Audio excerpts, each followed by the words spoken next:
insuportável. E tem muitos momentos na vida que pessoas tão amadas, que a gente ama tanto, têm o sagrado direito de não nos amar. Isso nos causa uma dor irreparável. Sabe por que tudo isso acontece? Porque somos humanos. E como humanos, nos emocionamos. E como humanos, basta a gente se conectar com a dor do irmão que necessita, às vezes, somente de um abraço.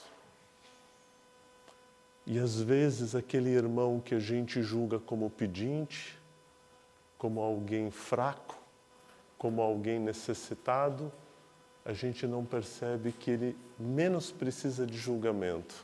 Ele precisa de amor, de amparo e de acolhimento. Então, eu sempre acho que vale a pena viver.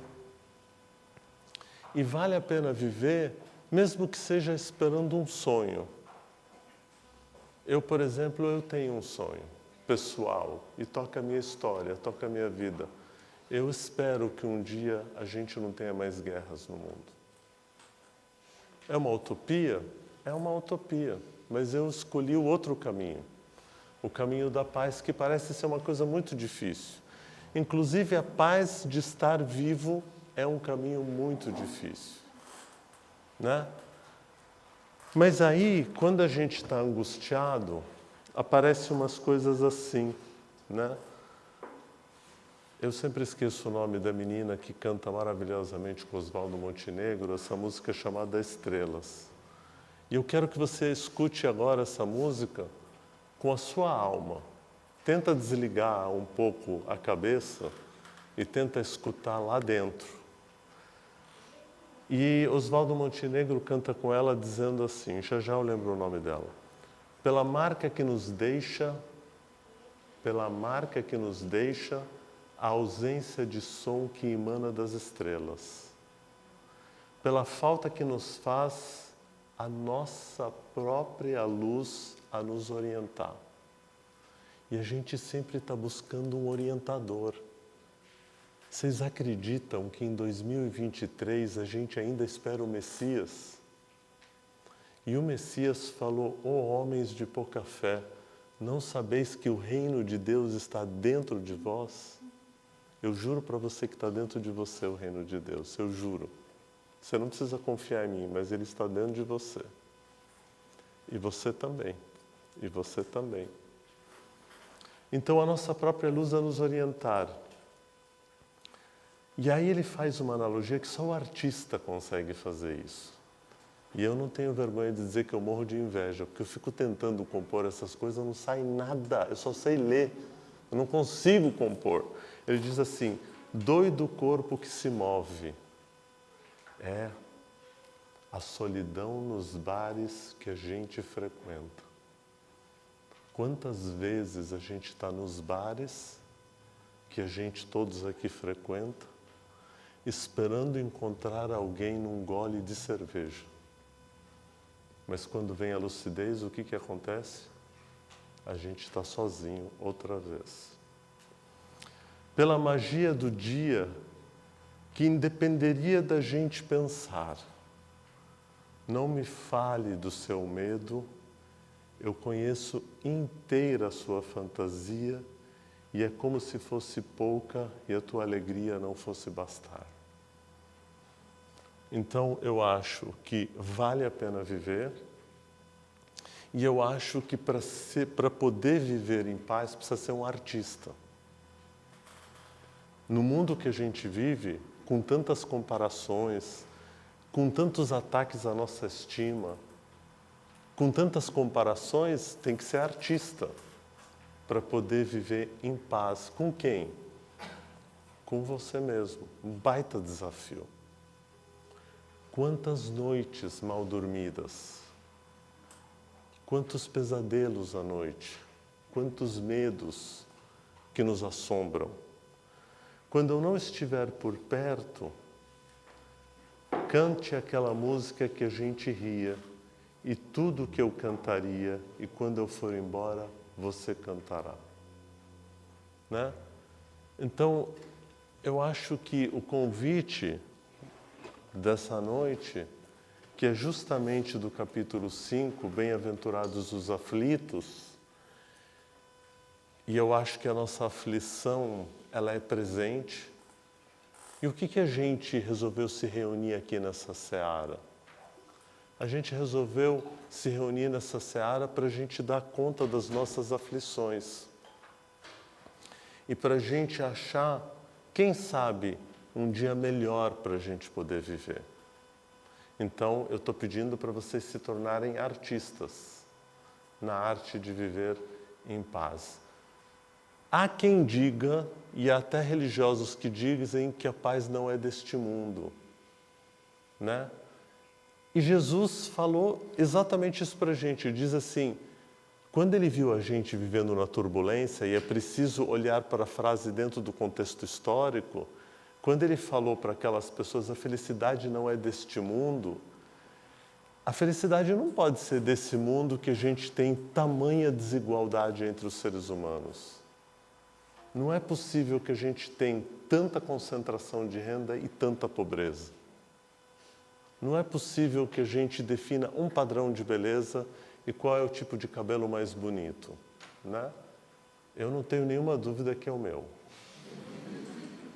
Vocês riem porque vocês não sabem o que é ter um cabelo que já está arrumado todos os dias. Vocês sofrem, eu não sofro. Então, e nesse capítulo maravilhoso do 5, me foi incumbido de falar sobre um tema que a gente tem muito medo de falar dele, mas é importante, que é o item 14, que fala de suicídio e a loucura. E é por isso que eu comecei me solidarizando com as pessoas que realmente vão perdendo o sentido da vida. Eu costumo dizer o seguinte, há quem diga assim, eu não pedi para nascer. Eu não tenho garantias de que a gente pede para nascer. Os espíritas dizem que a gente pede para nascer. Só de eu falar essa frase, tem gente que está pensando assim, eu estava doido o dia que eu pedi para nascer, né? Então, estava mais doido quem pediu para nascer em Gaza, por exemplo. Aí estava completamente fora. Ou quem pediu para nascer na periferia. Ou quem pediu para nascer com uma cor que a gente discrimina. Ou quem pediu para nascer neste planeta. Mas se a gente pediu ou não pediu, eu não sei. Eu não tenho prova cabal para dizer, eu tenho aqui atestado, registrado em cartório de que a gente pediu. Eu não tenho. Mas já que a gente nasceu e já que a gente está aqui, na dúvida, escolhe o amor. Segundo os meninos lá de Minas Gerais, o amor tem o sabor que aquece a alma. É possível que todos nós possamos nos amar? Essa parte era para vocês falarem um sonoro sim. Mas se vocês não, eu vou perguntar, é possível a gente se amar? Sim. Bando de gente falsa. Tudo falso. Estava até agora ali na esquina falando mal da amiga. Não estava? Fala se não estava, daquela ali, aquela. E aquele? Eu vou até aproveitar para falar do Marcelo Araújo, que ele não está aqui hoje. Vale nada aquilo lá, viu? Sem vergonha, né? Assim, mas não vou falar na frente dele, né? Mas é uma grande oportunidade, porque eu posso chamar ele para falar mal dele, ele vai me contar coisas que nem eu sei, não é verdade, Marcelo? Vai ser bom, né? É isso. Então, o suicídio, às vezes, ele é na própria vida. Sabe quando a gente comete suicídio? Quando a gente não está na direção do que a gente veio para fazer. E alguém pode perguntar assim para mim, tá, por que então você falou do negócio de pedir, não pedir, nascer, não nascer? Que já que você está aqui, aproveita a experiência. Não perde essa oportunidade. Já que você está aqui, nem que seja para você chegar do lado de lá, encontrar quem te mandou, para quem você pediu, e pode ser teu anjo da guarda, você fala, você estava louco, né? Como é que você me deixou estar lá sozinho no meio daquele monte de fera? Né? Ou você entender que é possível amar o outro, apesar de tudo que ele pode fazer em nosso favor e contra a gente. Há de chegar esse dia, de que quando você está chateado com alguém pelo que ele fez para você, ou pelo que você imaginou que ele fez para você, porque você pode estar fazendo uma leitura completamente equivocada do mundo, completamente. Eu adoro um filme antigo, acho que é da década de 80, da Joana d'Arc, em que no final do filme, seria o anjo da guarda dela, ela vai lá brava dizendo para ele por que ela tinha sido queimada, e ela vai falando que ela fez toda aquela guerra porque ela recebeu os sinais. E ele vai dizendo, mas você leu esse sinal porque você quis ler desse jeito. Podia ser isso, podia ser aquilo. Então, há de chegar o dia que a gente vai amar o outro apesar de tudo que ele pensa. Mas esse dia quando vai chegar? Agora. Basta praticar. E olha só, neste livro, ele fala assim, o modo de encarar a vida terrena e a fé no futuro com calma e a resignação, então o modo que você encara a vida e a fé no futuro com a calma e a resignação, dão ao espírito o quê? A serenidade, que não é todo mundo que está sereno, tem gente que tem... É um negócio dentro da gente que não para um minuto, a gente tem ansiedade, a gente tem depressão, a gente tem angústia, a gente tem pânico, a gente tem medo que dá medo do medo que dá, todas essas coisas humanas, né? Ele diz, uma serenidade que é a melhor defesa contra a loucura e o suicídio. De fato, a maior parte dos casos de loucura é decorrente da produção e da perturbação produzida pelas contrariedades que o homem não tem força para suportar. Lembram do que eu falei no começo? Eu gostaria e eu tenho o desejo de amar o Marcelo Araújo. Mas ele não me ama do jeito que eu amo ele. Eu não suporto a possibilidade dele não me amar do jeito que eu queria que ele me amasse. Porque isso não é amor, isso é possessão. E aí eu não aceito. E por não aceitar, eu acabo sofrendo. Porque o amor que eu sinto por ele não precisa estar na condicionante dele me devolver. Querem ver a prova disso? A gente chega para a pessoa e diz assim, eu te amo. Eu te amo. Só obrigado, sim. Nossa, que horror. Não vou mais te amar, não. Porque a gente condiciona o amar ao outro, ele tem que responder de que eu também te amo. Né?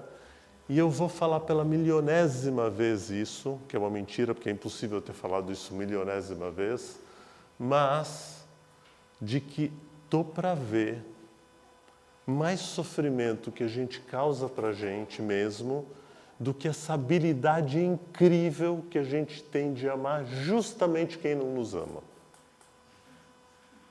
É impressionante essa habilidade que a gente tem. Repara, a gente adora um amor impossível. E a gente tem um radar certeiro. A gente olha para aquela menina, olha para aquele menino que não tem nada a ver com a gente, mas a gente quer que ele ame a gente. E aí a gente vai, faz mandinga, bate tambor. Coitado do... Como é que é o nome do santo casamenteiro? Santo Antônio. Rapaz, vira um homem de ponta cabeça. Isso é uma maldade. O santo, na próxima encarnação, vai vir com labirintite. De tanto tempo que ele está virado de ponta cabeça. Quer dizer, ou seja, essa inabilidade. E outra... Isso leva à loucura e muitas vezes ao suicídio, eu não estou brincando. Muitas vezes a gente conhece alguém com uma característica X. Então, se eu conheci ele desse jeito, eu tenho que amar ele desse jeito. Mas existe uma ilusão na minha cabeça de achar que com o tempo eu vou te mudar. Nessa sala nunca ninguém fez isso, viu? Graças a Deus, louvemos ao Senhor. É bonito isso, né? Graças a Deus. E essa é a maior fonte de sofrimento. Porque é mais ou menos você adotar um gato esperando que ele seja um cachorro. É mais ou menos essa metáfora. É exatamente essa. Vai dar errado. Vai dar ruim. Não vai funcionar. Então, o que a gente precisa entender é que vale a pena viver a partir do momento em que eu entender quais são os cursos que a vida vai me dando, quais são os caminhos que ela me dá. Eu falo isso o tempo inteiro. E tem gente que acha esquisito, porque, por exemplo, eu falo, agora eu vou. Aí chega na hora de ir e fala, não, agora fica, então eu fico. Aí fala, não, agora vai, eu vou. Aí fala, mas você não ia? Não, mas falaram para eu ficar, então eu fico de novo. Agora eu vou. Não importa. Porque por que a gente não simplesmente se permite estar aberto a qualquer tipo de mudança? Então, esse capítulo, ele fala assim, o que o Espiritismo faz, então, com a gente? Qual é a proposta que o Kardec traz? O Espiritismo o faz encarar as coisas desse mundo, encara elas do jeito que elas são. Ele recebe com serenidade, sem tristeza, as amarguras e as decepções que o desesperariam em outras condições. Fácil fazer isso? Esse era o segundo ato do sim. Mas aí seria hipocrisia. É sim ou não? Agora pode ser sororo? Não. Porque é mesmo, é um desafio. E fica evidente que essa força o faz entender esses acontecimentos e preserva a sua razão de abalos, que o perturbariam se não tivesse a compreensão que o que o Espiritismo traz para a gente, que ele dá. O Espiritismo dá a você compreender de que esta é a sua melhor experiência. Tem gente pensando assim, acho, tô mal pra caramba, hein? É sério mesmo? Mas a gente já foi muito pior do que isso. E como diz a música do querido Danny Black com o nosso querido Bituca, eu sou melhor do que eu era antes. Juro que a gente é melhor do que a gente era antes, apesar de tudo. Então, eu vou para o segundo ato de hoje, mas o convite agora é diferente. Eu vou fazer um pedido, mas não pensa, não vai voar espírito, não vai acontecer nada aqui. Porque espírita tem medo de espírito que eu nunca vi coisa igual. Né? Morre de medo de espírito e esquece que ele é espírito, né? Mas eu vou fazer um convite para fechar os olhos, porque eu quero que também vocês escutem o que eu vou trazer para vocês de olhos fechados. Ah, Marreira, eu não gosto de ficar de olho fechado. Fica com o olho aberto, eu acho. Não precisa, né?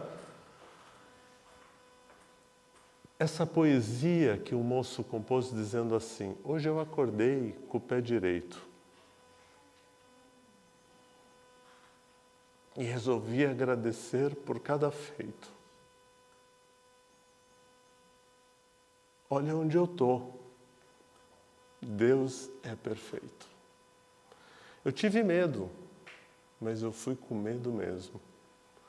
Um dia eu sonhei com tudo isso aqui. Se não aconteceu, ainda está por vir. Eu estou na minha direção. Estou tentando ficar numa vibe, numa boa. Ah, eu sei que eu vou chegar. E o que é meu, ninguém de cabeça em pé. E o que é meu, ninguém pode tirar. E eu vou seguindo de cabeça em pé. Eu perco tudo, mas sabe o que eu queria que vocês não perdessem? A fé. Eu estou em busca da minha sorte, da minha existência, da minha vida. Nem que eu tenha que dar um corre para isso. Sabe como é que é? Eu convido todos vocês a seguirem de cabeça em pé, mesmo que tenha perdido tudo, e muitos aqui já perderam tudo, por favor, não percam a fé. E como exemplo de não perder a fé, é aquelas pessoas de Gaza que perderam tudo, mas não perderam a fé. E eu queria que todos nós aqui fossem em busca da sua sorte. Mesmo que para vocês tenham que sair correndo, por favor, não desista antes de acontecer. Tem alguém que se inspira em você. Eu juro por Deus que você pode se achar a pior pessoa do mundo e sempre tem alguém que se inspira em você. Acredita nisso. E por mais que a noite pareça escura, tão perto de amanhecer, por favor, é um pedido meu para cada um de vocês, não desista antes de acontecer jamais. Não desista jamais. Mesmo que bata aquela vontade de ir embora, não desista. Vem aqui falar com a gente. Me procura. Me dê a oportunidade de eu, pelo menos, te dizer adeus antes de você ir embora. Tem alguém que se inspira em você. Tem mesmo. E por mais que a noite pareça escura, tão perto de acontecer. Então, acho que agora ninguém desencarnou, todo mundo encarnado aqui, abrir os olhos. Eu acho que isso só os artistas conseguem fazer. Né? Eu não tenho a competência para cantar, viu, gente? Senão eu cantava para vocês. Mas eu queria que vocês não desistissem nunca. Jamais, em hipótese alguma, por mais difícil que seja. E eu acho assim, o tema suicídio é um tema que me interessa muito, me interessa como pessoa pensar o que faz a gente desistir da vida. Muitas vezes é porque a gente vê uma pessoa sorrindo, feliz, cantando, indo em festa, mas a gente não é capaz de ver a dor na alma dela. Então prestem atenção nas pessoas, cuidem umas das outras e ajudem elas a pedirem ajuda, porque eu acho que vale a pena viver. Eu tinha todos os motivos para não achar que vale a pena viver, né? Eu confesso a vocês que não é simples nascer num país de guerra, nunca ter conhecido a minha terra e ver minha gente sendo massacrada, mas eu não perco a fé, porque eu acredito em Deus. Eu nunca vou deixar de acreditar em Deus. Então eu estou vendo que a gente tem 1, 2, 3, 4, 5, 6, 7, 8 e com quem está atrás 9 fileiras.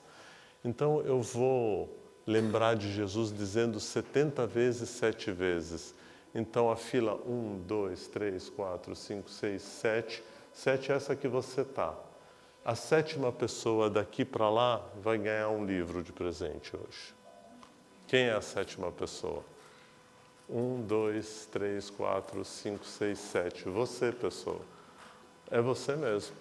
Então, esse livro chamado Livro Amarelo é um livro que eu escrevi um capítulo dele e é um livro que trabalha com prevenção de suicídio, né? E eu acho que eu até escrevi aqui suicídio, uma reflexão sobre a falência na vida. Eu vou até pôr aqui para você. Ai, peraí. E aí depois eu te entrego no final. E o outro livro eu vou entregar para alguém que tenha coragem de dizer: eu gostaria de ganhar esse livro. Isso. Então, você gostaria, quem mais gostaria? 3 pessoas gostariam de ganhar o livro. No final, os 3 vêm falar comigo e a gente vê o que acontece. A gente vai brincar de...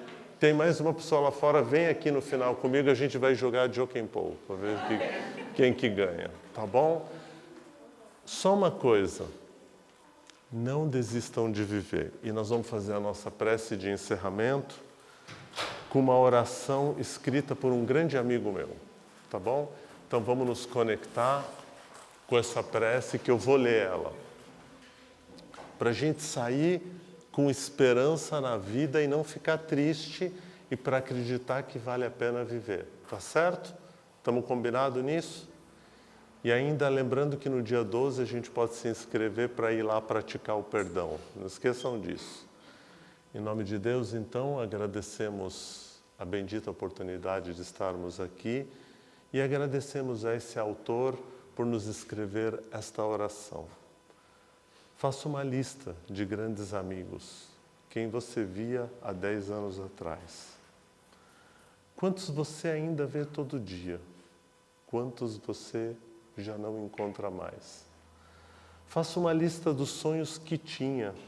Quantos você desistiu de sonhar? Quantos amores jurados para sempre, quantos você conseguiu preservar? Onde você ainda se reconhece? Na foto passada ou no espelho de agora? Hoje é do jeito que você achou que seria?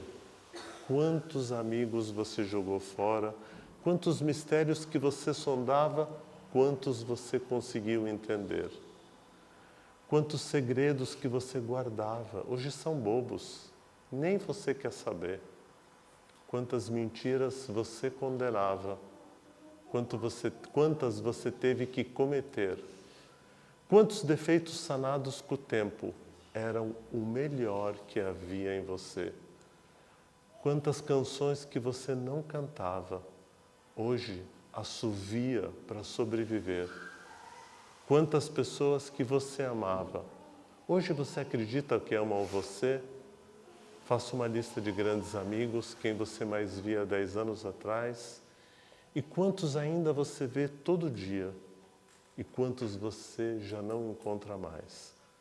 E lembra dos segredos que você guardava, que hoje são tolos, nem você e ninguém quer saber. E quantas pessoas que você amava, hoje acredita que amam você. E neste amor, apesar de tudo, vale a pena viver, vale a pena amar e que Jesus possa ir embora com cada um de nós nos demovendo da tristeza, da angústia, da melancolia. Que assim seja, graças a Deus. Um beijo no coração de todos.